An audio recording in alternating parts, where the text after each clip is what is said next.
હવે ન્યૂઝની એક વિશેષ રજૂઆત વાનગી શોમાં. ટાઇટલ સ્પોન્સર બાય એલજી બાંધાની હિંગ, essence of authentic test since 1894, કો પ્રેઝન્ટેડ બાય મધર્સ રેસિપી, પ્રેમનો સ્વાદ. દર્શક મિત્રો, જે પહેલી વાનગી હતી ને એકદમ ચટપટી હતી, ટેસ્ટી હતી, અને હવે જે બીજી વાનગી લઈને આવ્યા છે, મસ્ત સ્વીટ ડિશ લઈને આવ્યા છે. ગાજરનો હલવો તમે ટ્રાય કર્યો હશે, દૂધીનો હલવો, પણ આજે જે બીજી વાનગી લઈને આવ્યા છે એ છે મકાઈનો હલવો. તો ચાલો એ વાનગી કેવી રીતના બનાવાય છે એમની પાસેથી શીખીએ આપણે. નિધિરાબેન, મકાઈનો હલવો હવે તમે લઈને આવ્યા છો, તો હવે આ વાનગી વિશે થોડું જણાવો. અત્યારે મકાઈની સિઝન કહેવાય, એમાં અમેરિકન મકાઈ બહુ સરસ આવતી હોય, એકદમ કૂણી, નરમ અને ઉપરાંત મીઠી, ટેસ્ટી.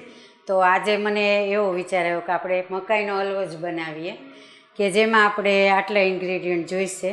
મકાઈને તાજી એક આખી મોટી મકાઈને ખમણી લીધી છે, પછી આ પનીર છે, થોડું પનીર નાખશું, દૂધ છે અને મિલ્ક પાવડર છે, ખાંડ છે, આ ડ્રાયફ્રૂટ પાવડર છે અને આ ડ્રાયફ્રૂટની કતરણ છે. ઓકે, તો સૌપ્રથમ મેઇન વસ્તુ ઘી. યસ, તો હવે શરૂ કરીએ. બિલકુલ. તો પહેલાં આપણે ઘી મૂકશું. આમાં બહુ ઘી નહીં જોઈએ, કેમ કે જે વસ્તુ પોતે મોઇશ્ચરવાળી હોય ને એને બહુ ઘીની જરૂર ન હોય, પણ આપણે રવાનો શીરો કરીએ તો એમાં જોઈએ, મગની દાળમાંય જોઈએ, કેમ કે એ બધું મોઇશ્ચર વગરની હોય. એટલે હવે આપણું ઘી મેં ચાલુ જ કરેલું હતું ઇન્ડક્શન, એટલે ઘી પણ ગરમ થઈ ગયું છે. તો હવે એમાં હું આ મકાઈ નાખી દઈશ. મકાઈને ખમણી છે, તમે એવું હોય તો મકાઈના દાણા કાઢી અને ક્રશ પણ કરી શકો મિક્સરમાં. હવે આ મકાઈ થાય છે, એમાં આપણે લગભગ 50 ગ્રામ જેટલું આ પનીર છે, એને પણ મેં ખમણી લીધું છે, તો એ ઉમેરું છું.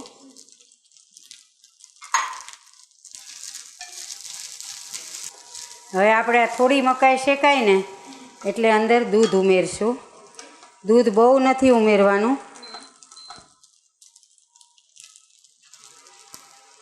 કેમ કે દૂધ વધારે ઉમેરીએ તો એને બાળવું પડે, એટલા માટે થોડું દૂધ, લગભગ 1/4 કપ જેટલું દૂધ ઉમેર્યું છે, અને એમાં સાથે લગભગ 1/4 કપ જેટલો જ મિલ્ક પાવડર છે, તો એને હું ઉમેરું છું.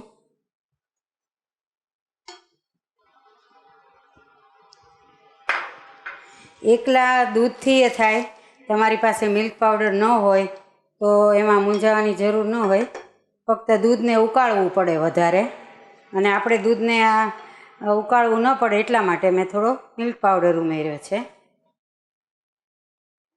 મકાઈ પોતે થોડી મીઠી હોય એટલે તો પણ ખાંડ તો જોઈશે જ, પણ એટલી બધી જરૂર ન પડે એમ.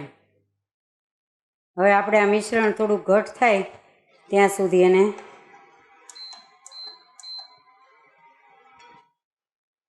ચલાવશું. મકાઈ નાના મોટા બધાને ભાવતી વસ્તુ હોય, અને એમાં પણ એને આપણે રોસ્ટ કરીને કે બોઇલ કરીને તો ખાતા જ હોઈએ, મીઠું મરચું લગાવીને. પણ આ પણ એક રીત છે મકાઈ કન્ઝ્યુમ કરવાની, અને બહુ સરસ એ ટેસ્ટ લાગે છે.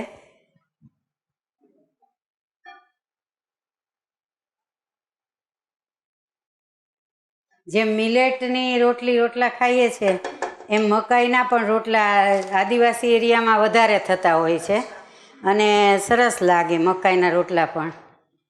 મકાઈ પણ ખાવી જોઈએ એવી જ વસ્તુ છે, કેમ કે એ પણ ઘણી રીતે ઉપયોગી છે. તો હવે મોટા શેફ બધા જાણીતા એમ કહેતા હોય કે નમક સ્વાદાનુસાર, પણ હું ખાંડ માટે એમ કહું કે ખાંડ સ્વાદાનુસાર, કેમ કે તમારો ટેસ્ટ અલગ હોય, મારો અલગ હોય, બીજા બધાનો અલગ હોય. તો આપણને અને આપણા પરિવારને જેટલી ભાવતી હોય એટલી ખાંડ આપણે ઉમેરી શકીએ. ખાંડ મેં એટલે સાથોસાથ નાખી દીધી છે કે ખાંડ હંમેશા પાણી છોડે, એટલે ખાંડનું પાણી પણ બળી જાય અને સાથે આપણું દૂધ પણ બળી જાય, એ રીતે આપણે એને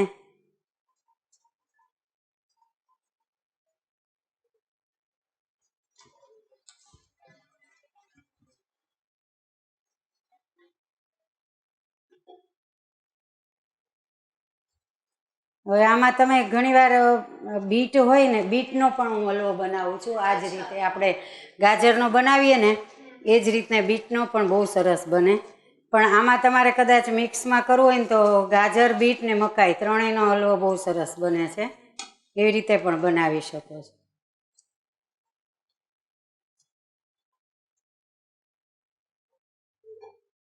રસોડું હંમેશા એક પ્રયોગશાળા જેવું છે, કેમ કે આપણે કાંઈ પણ પ્રયોગો કરતા જ રહીએ. બપોરે ભાત વધ્યા હોય તો આપણે કાંઈ એને જવા ન દઈએ. ગુજરાતી ગૃહિણી કોઈ વસ્તુ ફેંકે નહીં, તો એમાંથી આપણે વસ્તુ બનાવીએ કાંઈક બીજી નવી. એવી રીતે બધી જ વસ્તુમાં અમે બધા પ્રયોગો કરતા જ હોઈએ. અને આપણે રહ્યા ગુજરાતીઓ એટલે કંઈક ને કંઈક નવું નવું તો જોઈએ. હા, જોઈએ જ. 2 દિવસ અઠવાડિયામાં સાંજે ભાખરી શાક ન ચાલે, પછી તરત કંઈક આવી ગઈ હોય ફરમાઈશ. તો આમ તો થવા આવ્યો છે, પણ જરાક એને આપણે હલવો છે એટલે થોડોક આમ સ્ટફ ફોર્મમાં જોઈએ. તો આપણે એને જરાક વાર છે હજી. હવે આ છે ને, આ ડ્રાયફ્રૂટ મસાલો છે, એ હું ઘરે જ બનાવું છું.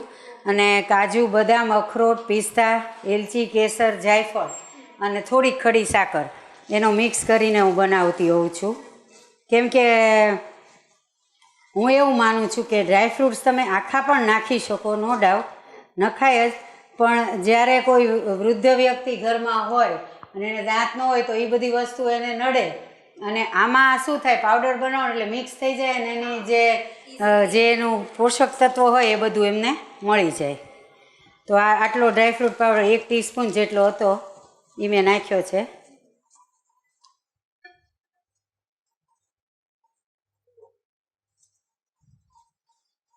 આમ તો ઝડપથી બનતી વાનગી છે, પણ દૂધ નાખીએ એટલે થોડું જરાક વાર લાગે.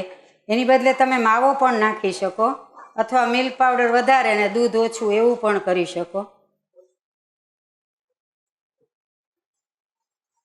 હંમેશા કોઈ પણ ડ્રાયફ્રૂટ પાવડર કે કોઈ પણ વસ્તુ જે સુગંધવાળી હોય, મીન્સ કે તેજાના કહીએ આપણે, તો એલચી છે, જાયફળ છે, કેસર છે, તો એ કોઈ પણ વસ્તુ છે ને હંમેશા આપણું વાનગી બની જાય પછી જ ઉમેરવાની. નહીંતર એટલે છેલ્લે સાવ એમ.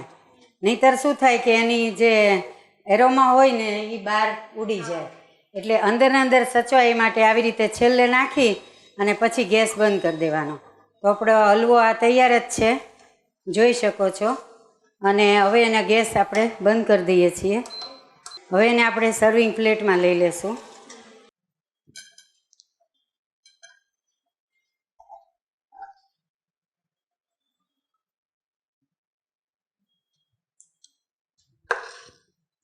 હવે એને આપણે આ કટ કરેલા ડ્રાયફ્રૂટ્સ છે એનાથી ગાર્નિશ કરશું.